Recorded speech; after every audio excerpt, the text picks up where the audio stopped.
Jen Salo, and I am the owner and founder of Thunderbird Wildlife Rescue. This is Coco. She is a 4-year-old great horned owl. She's captive bred and came from a breeder in Southern Ontario. Today we are here at the former Chippewa Wildlife Park, and I'm hoping to repurpose this place as a wildlife rescue. I've known since a very young age that I wanted to work with animals. My dad was always bringing, baby seagulls home that had fallen off his roof, or an injured crow that he'd find on the side of the road.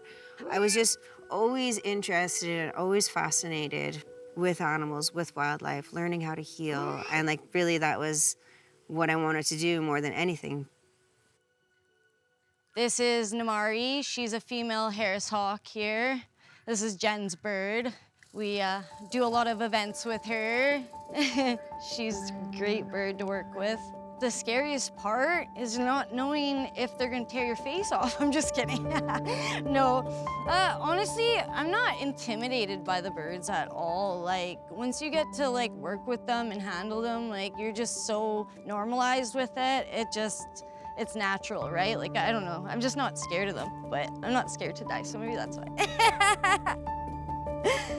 We get lots of rescue calls, so whether we're feeding, we have to just get up and go. We rush out to the minute we get the call, so we're always busy and never enough hours in the day to get everything done, unfortunately, especially with only 2 people. In Southern Ontario, there are many wildlife rescues and nature centers and wildlife sanctuaries,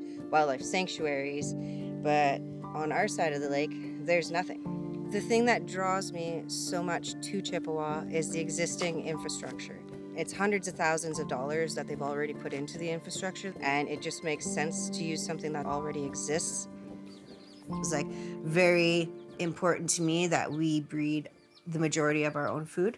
So with our freezer is stocked. Whoa, I gotta get that. That is just deadly.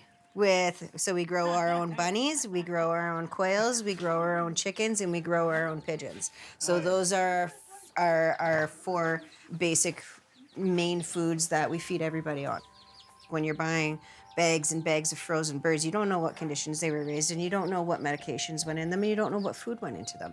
So in this way, that gives us more control over the health and nutrition of the raptors in our care. This is a baby pigeon. They're so ugly, it's ridiculous. So that's called a squab. And so for pigeons, we're not necessarily using them for food right now. What I'm trying to do is grow a base breeding stock.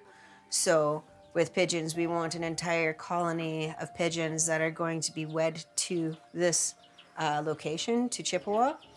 And then they will always have babies here, and all the babies will always stay at Chippewa. Even if we let them loose, they'll always stay in this area because they're very, very loyal like that.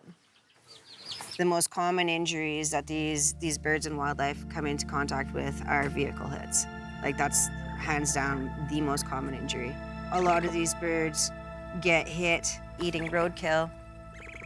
That's how a lot of eagles get hit, is because there's roadkill in the ditch and or on the side of the road.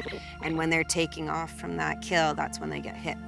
We try our best to save as many as we can, because so many of these birds die, and there's so many odds stacked against them, that if we can get a few of these birds out back into the wild, this helps augment the population. I deal with a lot of death every day.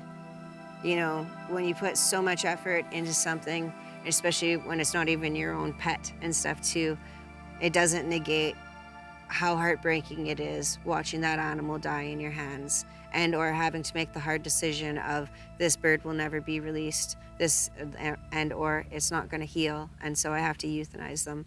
And that happens a lot. With animals, when we're doing rescues and releases, we always want to bring them back as close to their home territory as possible. Well, he's a perfect example of why this rescue needs to be more than just birds of prey.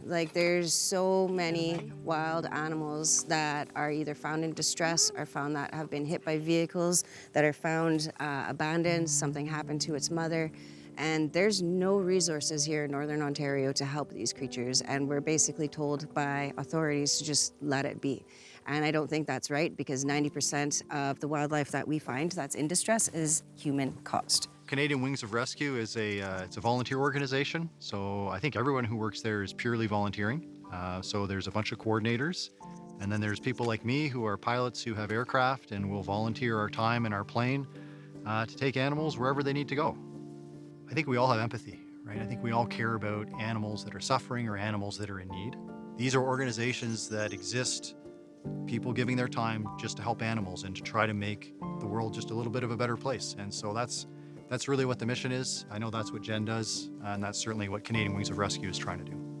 When it comes to rescues, what I've noticed over the years is that it's not just about rescuing whatever individual bird is part of the rescue.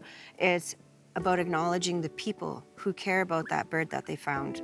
You know, it's about teaching about what happens to them. How can we prevent it? You know, how can we help this individual creature? What motivates me is just the animals themselves, being able to rehabilitate them when they're wounded and then to release them. I literally tear up. It is like the most amazing thing ever. Like, just being able to watch them fly away, and them, like when we did the eagle release and they sang to us as they flew away, it was like the most amazing thing ever. They're just thanking us for everything we've done for them.